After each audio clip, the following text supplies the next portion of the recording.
Joseph and Kevin. All righty, we're going to go ahead and get started. I'm going to switch to screen share here. And let's see. Let's go to first thing I want to share with you guys is a car. That just happened to be up here. I was looking at some cars a few minutes ago. What I want to share with everybody is our Facebook page for those of you who are watching the recording, or excuse me, Facebook group, Daily Law of Attraction Training and Support with Coach Kevin. You can find us at facebook.com/groups/Daily Law of Attraction Training. Please ask to join us. This is where we're archiving the recordings of the previous days, as you can see here. And so you can go back and review what we've been doing for this book that we're studying. And we're going to be moving into another one tomorrow. So anyhow, please ask to join us, and you can go back and review. And also another way to interact with us outside of the 30 minutes or so we have each morning. Okay, next thing I want to share with you is the book that we're working on today. I believe we're going to end up finishing up today this particular book. Oh, screen sharing is paused. Sorry about that. There we go. Jackrabbit Factor is the name of the book. Jackrabbit Factor ebook 8.0. It's been revised a few times. Is written by a good friend of mine, Leslie Householder. She, at the time that I met her back in late 2005, early 2006, she had already written this book. She was also a facilitator and coach for some of Bob Proctor's programs, like I am myself. And she has since gone on and does her own thing, kind of like I do myself. And this book is written in story format, and so it's fictional. However, it represents a lot of things that went on in the lives of Leslie and her husband, Trevin, and their family, as they were learning about the law of attraction and how to make things work the way they wanted to. So anyhow, let me get a quick sip of water here, clear my throat.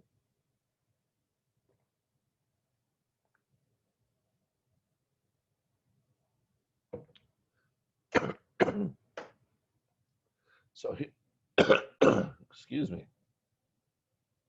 Here we are, 12 years later, essentially, from the last chapter. So we move forward. Richard Goodman had learned about the law of attraction. And so now knowing the principles and actually applying those, we get to see what's been going on.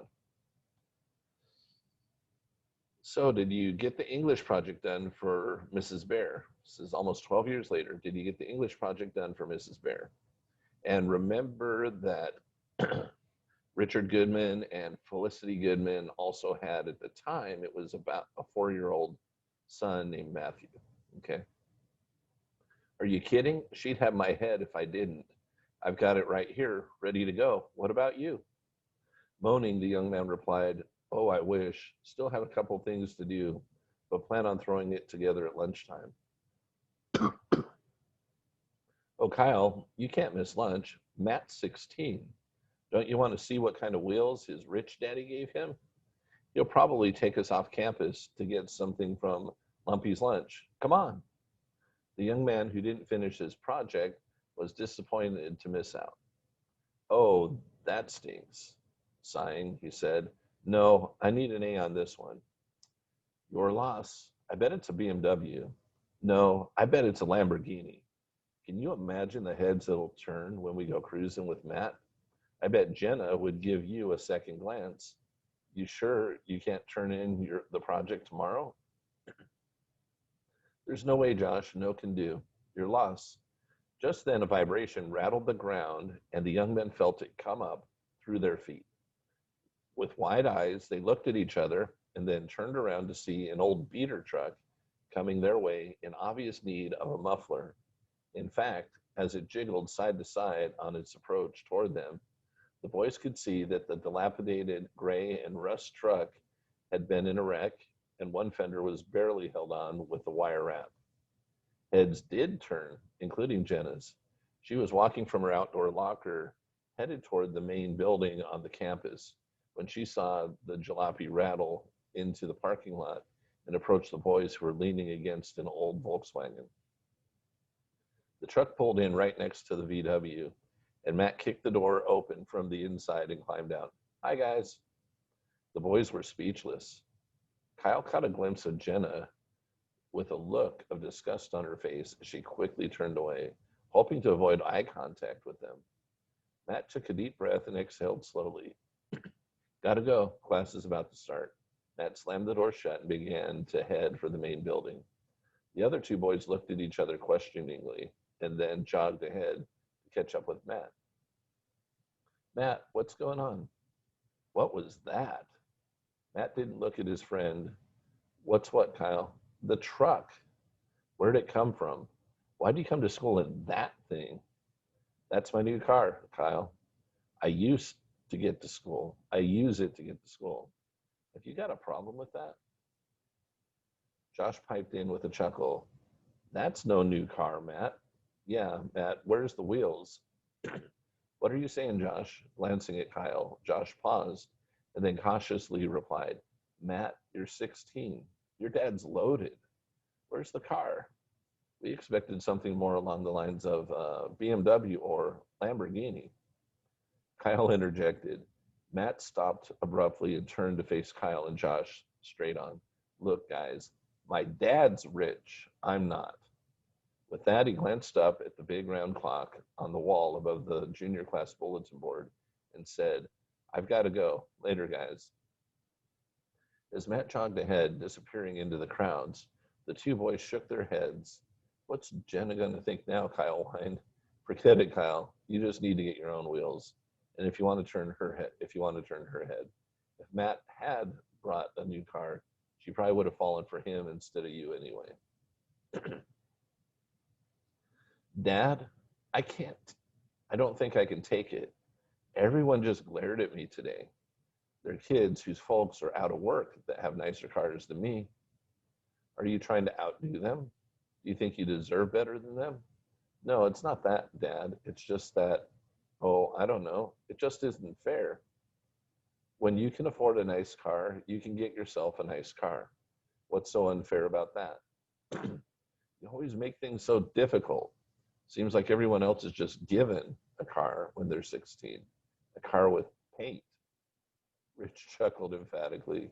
Son, one day you'll thank me. To be honest with you, I feel sorry for the kids who have everything just given to them. Mark my words, you'll have more going for you in the long run. Matt growled and rolled his eyes. You just don't get it. Storming away, Matt slammed the door behind him, causing his father to wince. Rich simply shook his head, grinning, and then turned his chair around to get back to his paperwork. 1 week later, thud. Matt slammed his books on the floor of the home office, causing his father to spin around, startled. Dad, I can't take it anymore. Rachel turned me down for Saturday night, and I know it's because she's embarrassed about the truck. Son, then she's not worth your time. Anyone who is that caught up in appearances has very little else going for them. You'll find a gal who likes you for who you are. I know. You've ingrained that in me for a long time. I've cared about girls. I know that. Or as long as I've cared about. You've ingrained that in me for as long as I've cared about girls. I know that, Dad. It's just hard when reality hits and when you find out that there aren't any girls out there like that. Do you really believe that, son? Dad sighed. He knew what his dad was getting at and decided to save his father the trouble of pontificating lecture number 6. Tipping his head from side to side, he rehearsed it all. No, Dad, there's a girl who liked me for who I am and who has enough integrity to abide by universal principles of right living. It was a canned line he had repeated over and over thanks to his stubborn father who wanted his son to find the most possible joy in life. Son, you really want a different car? Matt's posture fell and his eyes widened as if to convey the message. Isn't that obvious? Matt, do you want a different car? Deep down, you're completely comfortable with the old truck. Dad, how can you say that? I hate that truck. On the surface, you hate it, but it's in perfect harmony with your subconscious mind, Matt. You want different wheels? You've got to change what's in your subconscious mind. Matt sighed. Sometimes his dad's lectures were downright unbearable. Rich could read his thoughts. Son, it doesn't matter to me what you drive, but when it matters to you so much that you're ready to learn, just let me know. We all pay a price for knowledge. Your price is to gut it out and put up with a few lessons from your old man. With that, Matt's father tipped his head down and raised his eyebrows and then swiveled the chair back around to face his desk. Matt closed his eyes and shook his head. Dad, I know I shouldn't want a new car just to impress the girls. Is it okay, though, to want one that isn't an eyesore? Just, I don't know, so that our community is a little nicer with one less junk heap on the road? Matt tried to sound less like a teenager and more like a grown-up. Deep down, Matt didn't wish for a new car primarily to impress the girls. He just didn't want the car to repel them either. Without turning around, his father said, So do you want a nicer car or not? I want a nice car, Dad, but I don't have the money, and I know you aren't going to buy one, even though you could afford it. Matt couldn't resist dropping the last line under his breath. Perhaps it would guilt his father into giving in. Rich didn't reply at all. Eventually, the silence made Matthew feel awkward, and he wished he hadn't tried to manipulate his dad.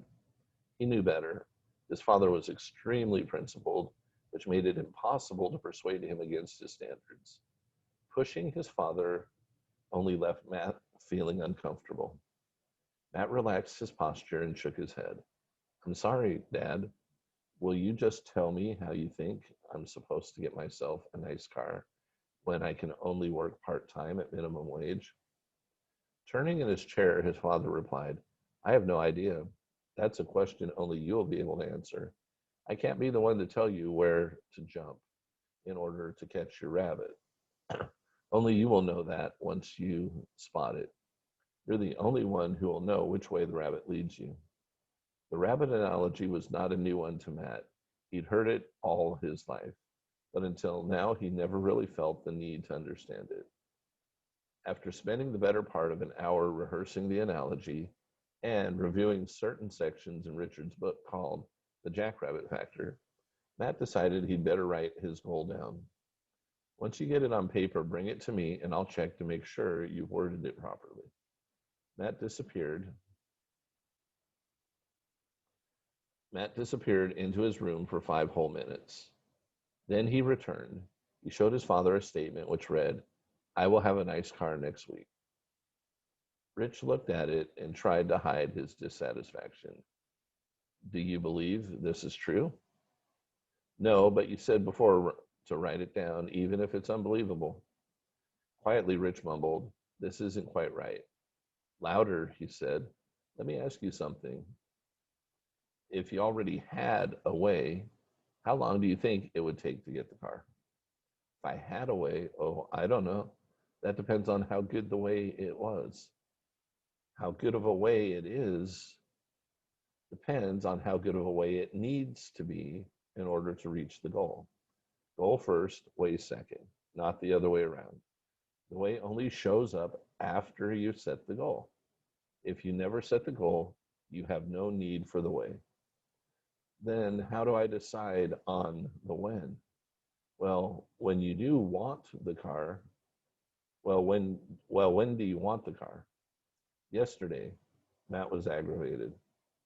Matt, since this is the first big rabbit you've ever tried to catch, I suggest you pick a date far enough out that it's relatively believable, but close enough that it keeps you awake at night.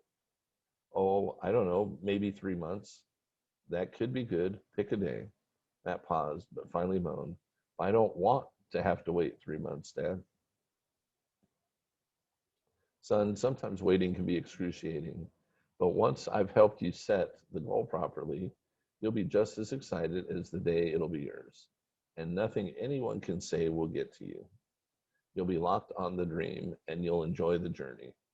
When someone teases you about your truck, you'll have an inner conviction that won't be rattled because you'll know that it's only a matter of time before you'll have your car.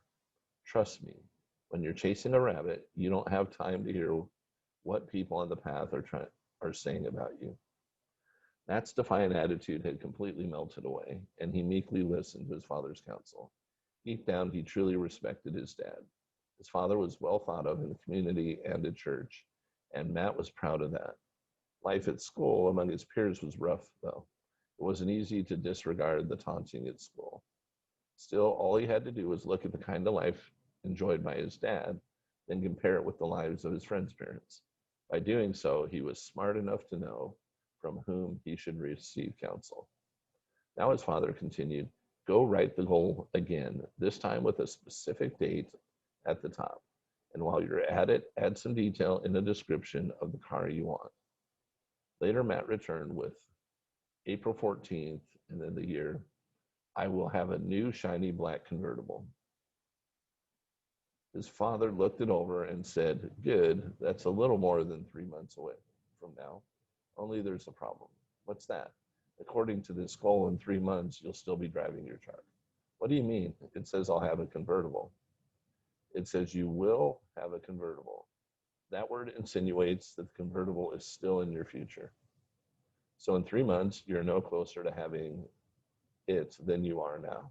Oh, wow, I never thought of that. Write it in present tense as though it's already yours and express how it feels to have it.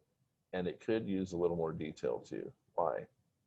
Because a vacuum cleaner can be a convertible. Exercise equipment can be convertible. If you don't want a vacuum cleaner, you'd better be specific, son. I knew a lady once who set a goal to have $10,000 in her hand by a certain date. She had long since put the idea out of her mind, but when the day came, she found herself at the bank filling out a deposit slip for her father's bank account. The date triggered her memory of the goal she had written much earlier, and so she slowly turned the check over to find that the amount was exactly $10,000. She got exactly what she had asked for, $10,000 in her hand on that date. But the problem was that the money didn't belong to her.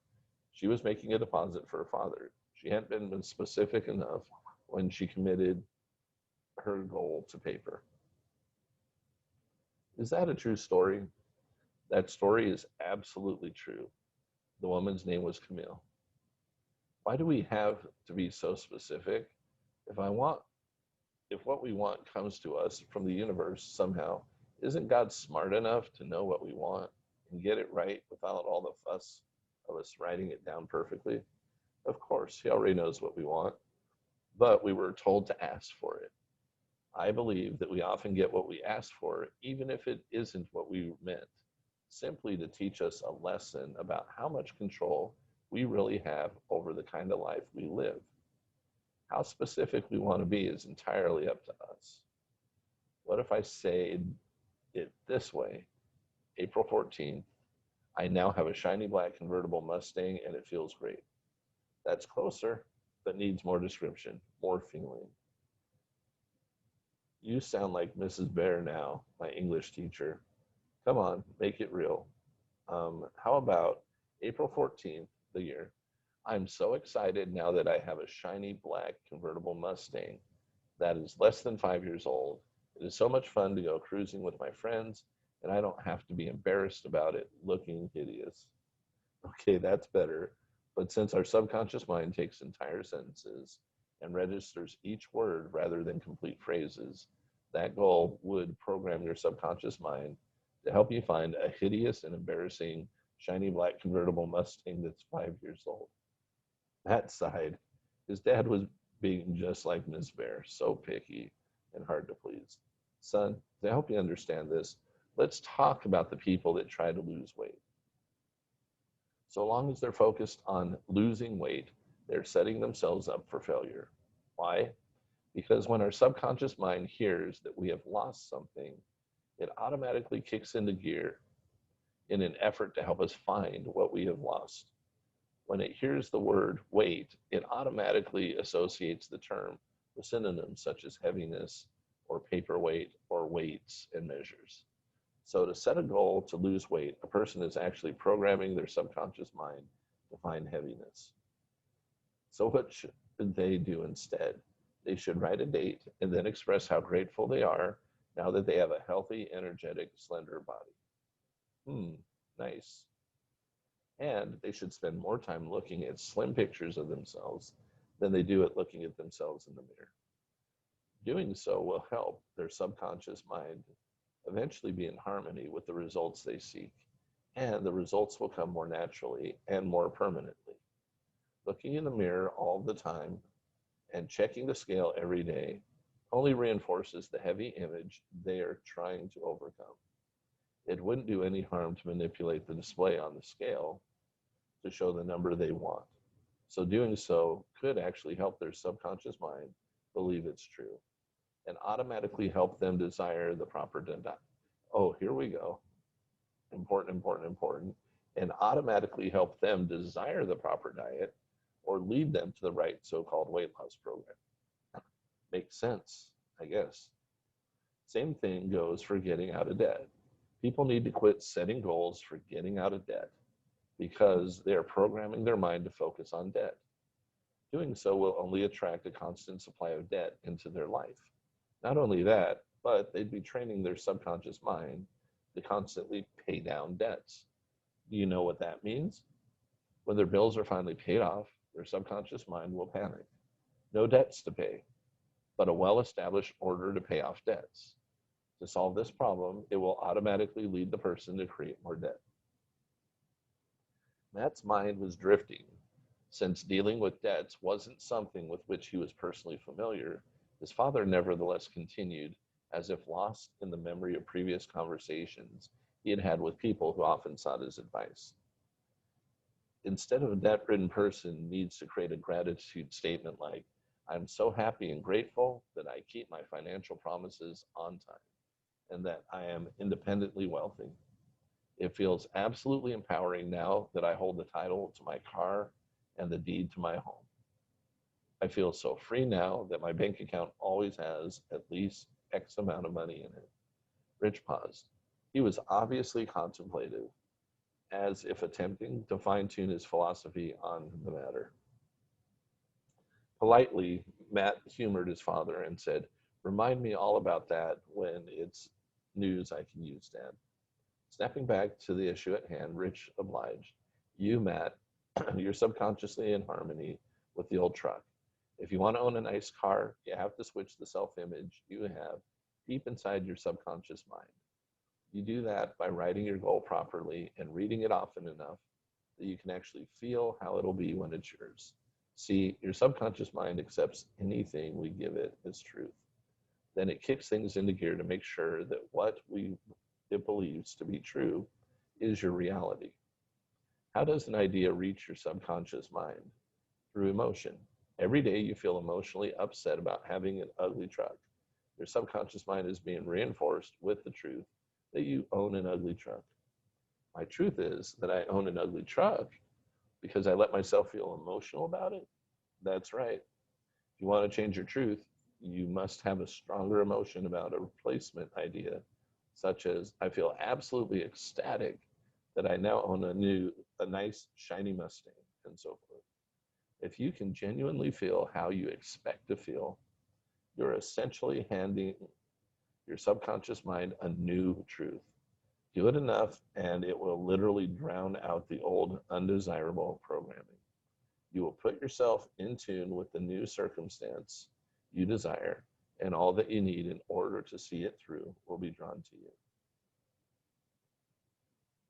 So how do I write the goal properly then? Matt was fascinated by the whole idea.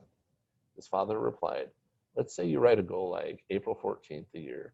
I'm so happy and grateful now that I own the model year, shiny black convertible Mustang with low miles. I'm grateful that it runs properly and gets me where I need to go. It is so much fun to cruise around with the blue sky overhead. I'm grateful that it is a dependable way to get me to school and my other responsibilities. I'm amazed at the worthy money-making opportunity which presented itself to me to get this car.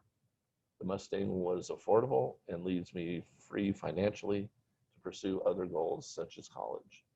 I'm grateful that I had plenty of time for the money-making idea which presented itself and allowed me time to pay sufficient attention to my studies to keep my grades up. The kids at school are inspired by the example I have set and are curious to know what Dad has taught me. I selflessly share what I have learned and encourage others to set worthwhile goals. I attract the kinds of friends who respect me for my integrity, after all, and I only wanted the car for respectable reasons. Wow, Dad, that was a mouthful. Are you serious? Richard just smiled. Son, it's all up to you. You set a goal like that and read it often, and eventually you will honestly begin to believe it's all true. Once you're already living the dream in your mind, it's only a matter of time before it's really yours. You'll be in tune to opportunities that come your way, which will assist you in attaining your goal. Matt was intrigued.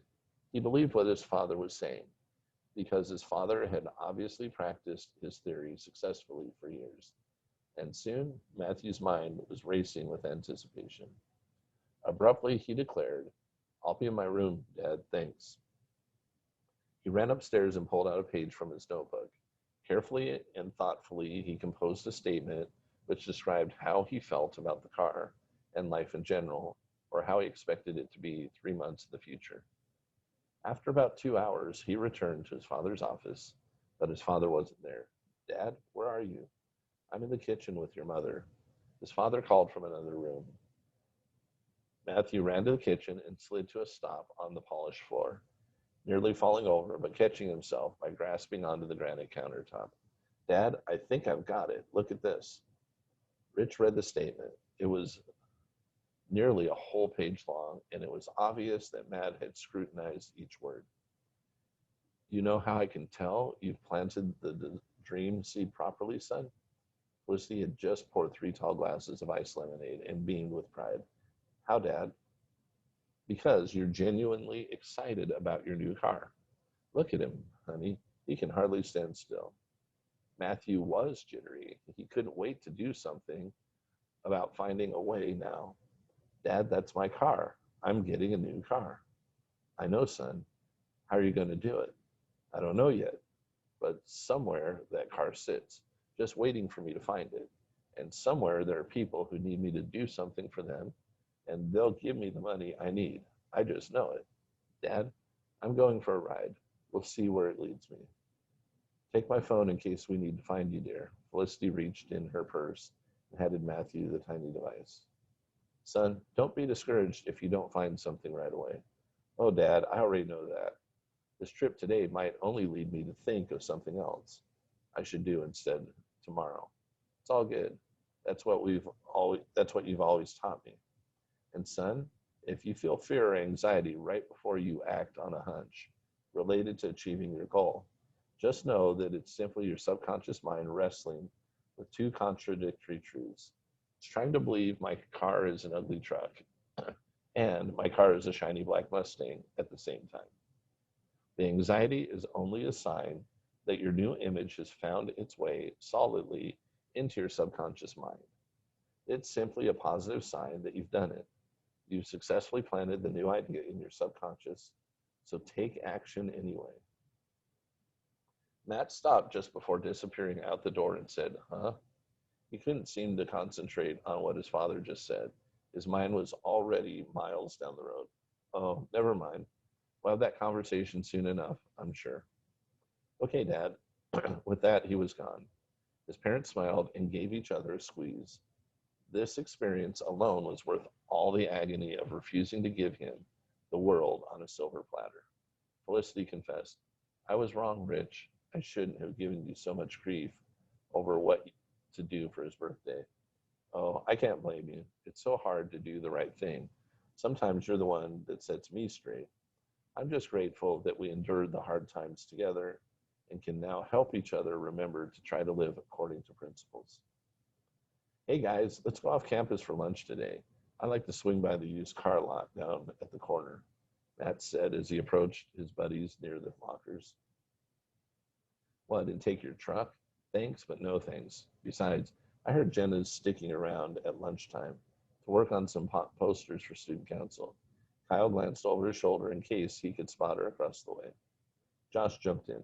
Matt, I can't believe you'd want to drive your truck at lunchtime when all the other cars from school are out on the road. Save it for the to and from, my friend. Look, who cares what I'm driving? Matt's demeanor was solid. I'm going to take my truck at lunch, and I'm going to the used car lot. I saw a black convertible Mustang there on my way to school. I've got to see if it's mine. I have to check the year and the mileage, and if it's the one, find out how much money I have to make in order to get it. I'm going to sit in if you'll let me, and I'm going to send it if they'll let me, and I'm going to see how it feels. You're a goofball, Matt, Kyle chuckled. See you after lunch, guys. Matt turned, threw his backpack over his shoulder, and was gone. Hey, Matt, you think you'll get a Mustang in your dream? Or get a Mustang? In your dreams, Josh hollered and laughed out loud. Matt didn't turn around. He just grinned and thought, that's precisely why it's going to happen, because it is in my dreams. Walking to his truck, he heard Kyle say, oh, he's just excited, Josh. Give him a week. Matt glanced back at the guys who were on their way to the cafeteria. He wondered why they had tried to pull him down like that. I guess I need to add something to my goal statement about kinds of friends I spend my time with. His trip to the lot occupied the entire lunch period. He even forgot about and never missed lunch he brought from home, a peanut butter sandwich in a brown paper sack. After all, he was simply too busy chasing his rabbit. Cool.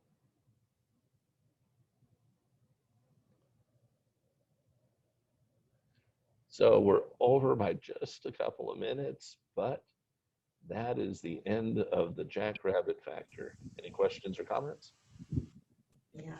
From these chapters, I kind of learned that you got to be very specific and not to say anything negative within your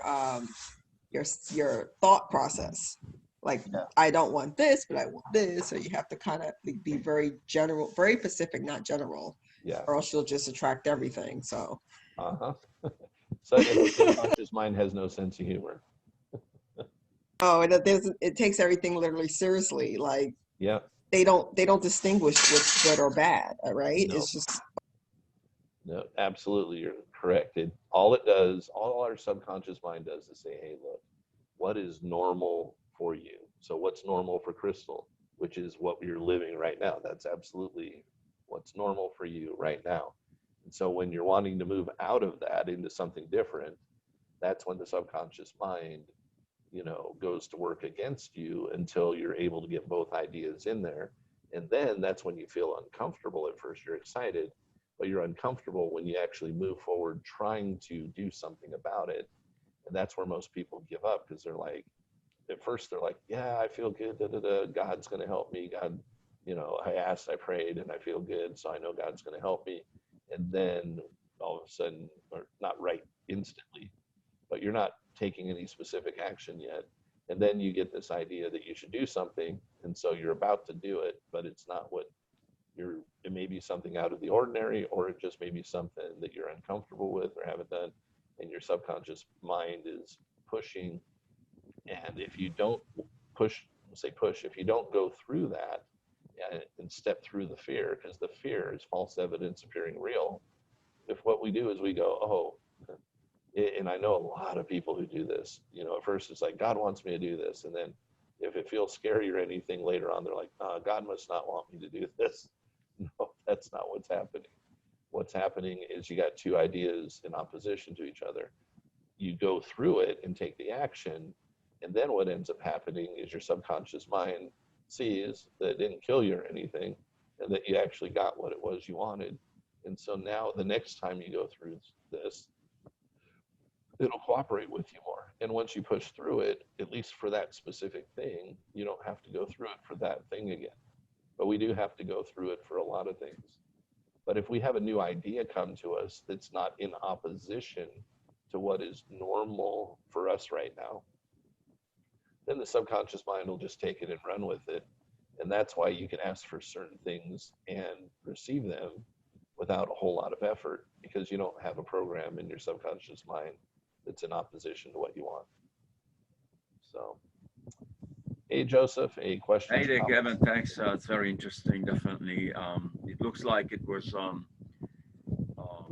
the science of getting rich was kind of an inspiration to it as well, right? To write this book. Yeah, absolutely. They quoted Wallace Wattles once or twice in the, and they think they quoted As a Man Thinketh also. Yeah, the science of getting rich is just it's not the only one out there. But for me personally, because I've studied it more than most of these other things, so for me it's more understandable than some of the others, where for other people something else might be. The oldest Yeah, one, it's right? the process. It's the process for manifestation. And you noticed, I mean, even in the book, all along the way, people always had some form of mentorship going on. Like in Jackrabbit Factor, Oh, absolutely.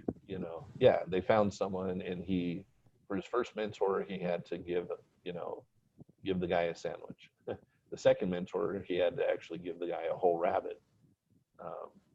But each time he did that, he ended up learning more and getting more and understanding better, because he was working with people that understood more clearly where he wanted to go and had already done similar things to what he wanted to accomplish. So, and that's the way it tends to work in life. We'll be guided and directed by our subconscious mind to different things, like you two are here because of that, whether you knew it or not. But you'll be guided to different things to read or things to watch or people to follow.